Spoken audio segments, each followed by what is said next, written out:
Saptashrungi hospital and paralysis centre.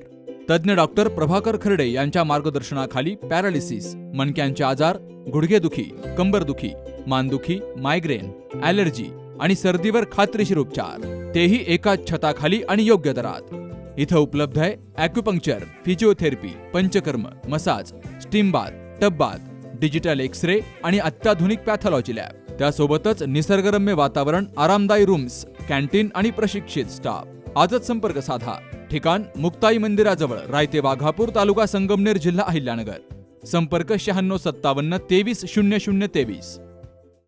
मला असं वाटतंय की आत्ताच्या घटनेला खरात प्रकरणात जे अपडेट्स येणे बंद झालं आहे, जे SITची कारवाई जी बंद झाली आहे, मला काल असंही कळतंय की SIT आता बरखास्त करण्यात आली आहे आणि SITच्या ज्या तेजस्वी सातपुते मॅम होत्या त्या देखील काहीतरी ट्रेनिंगसाठी पुण्यात आहेत. तर याचं पुढे झालं काय? इतकं मोठं प्रकरण जे 2 महिने पूर्ण महाराष्ट्रात गाजत होतं, इतका विकृत माणूस, त्याला शिक्षा होतीये की नाही, त्या पुढे त्या सगळ्या कंप्लेंटचं झालं काय, चार्जशीट पूर्णपणे तयार झाली की नाही, या सगळ्या गोष्टी येताना दिसत नाही आहेत. आत्ताच्या घटनेला खरात प्रकरणात इतर ज्या गोष्टी होत्या, मग त्यांची जमिनी असो, त्यांना भेटणारे राजकारणी असो, रुपाली चाकणकर ज्यांनी असंख्य त्यांना फोन कॉल्स केले होते, त्याच्यात सगळ्यात जास्त ड्युरेशनमध्ये म्हणजे नंबर 2 वर असणाऱ्या रुपाली चाकणकरांची ईडीची चौकशी आपण बघितलं, त्याच्यात सुद्धा त्या हसत हसत बाहेर आल्या. तर चाललंय काय असा प्रश्न पडतो की वरून सगळं सेटिंग तर झालं नाहीये ना, असा आत्ताच्या घटनेला प्रश्न पडतो. कारण सगळ्या राजकारण्यांची कोणाचीच चौकशी झालेली आपल्याला दिसत नाहीये.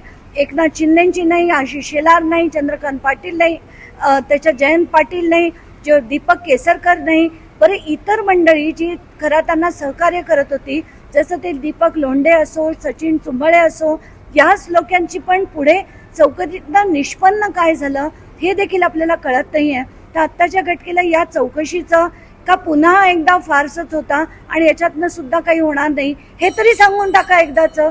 कारण कमिट्यावर कमिट्या बसतात, SIT बसतात, निष्पन्न मात्र काहीच होत नाही. तो एक खरात आत्ता जेलमध्ये आहे, त्याचं सुद्धा उद्या बरं वाईट होईल. म्हणजे हा विषय मिटला का असाच प्रश्न आता मला पडलेला आहे. रुपाली चाकणकरच्या बाबतीत आरोप केला जातोय की त्यांच्याकडे बऱ्याच VVIPचे व्हिडिओज आहेत म्हणून त्यांच्यावर कारवाई होत नाही.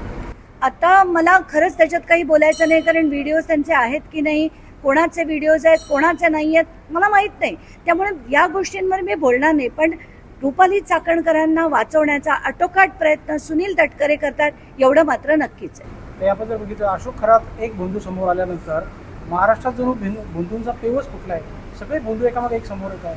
असंख्य लोकांची मला नावं कळत आहेत. म्हणजे पुण्यातले 2 नावं, त्याच्यात आपल्या इकडचे शिर्डीच्या जवळचे अशोक खरात आणि इतरही महाराष्ट्रात असे सगळीकडेचे बंधू बाबा आहेत. त्याच्यावर सरकार का कारवाई करत नाही मला कळत नाही.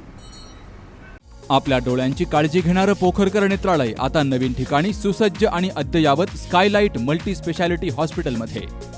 डोळ्यांचे विविध आजार, ऑपरेशन्स आणि उपचार आता एकाच ठिकाणी. मोतीबिंदू, काचबिंदू आणि medical retina specialist doctor Santosh Kishor Pokharkar करणार आपल्या डोळ्यांच्या सर्व समस्यांचं परिपूर्ण समाधान.